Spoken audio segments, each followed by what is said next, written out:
I have to start this one off beating a dead horse a little, because it's a fun anecdote. Also, I gotta maintain the brand. You understand, dear readers.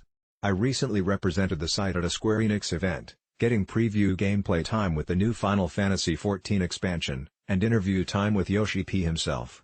The interview was a staggered group deal, and I had another journalist in the room with me.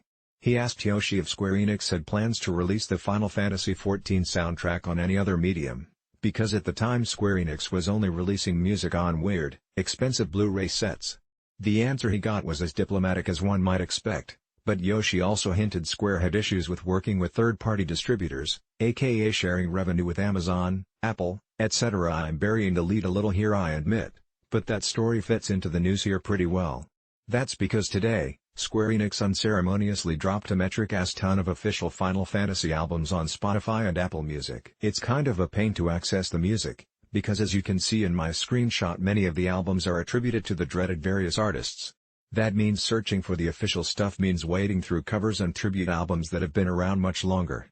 Luckily a lot of the older stuff is attached to Nobuo Uematsu, and if you're using Spotify, a thread on Reset Era, linked below, has made the effort to organize a little bit.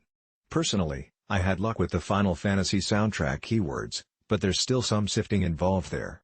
There are dozens of albums, including every core, numbered Final Fantasy title along with many spin-offs, including some of the mobile games. Perhaps most notable are those Final Fantasy XIV albums my interview session partner was asking about, which aren't available anywhere else besides those Blu-rays I mentioned earlier. More and more video game music is appearing on services like Spotify lately. Recently, several classic Castlevania soundtracks appeared on the service, and Capcom dumped a massive collection of music across several franchises as well. Every time it happens the drops seem to come quickly and quietly, and seem to come from the Japanese side. Many song titles are left untranslated in these albums. Source: Reset Era. This page contains affiliate links to products. We may receive a commission for purchases made through these links.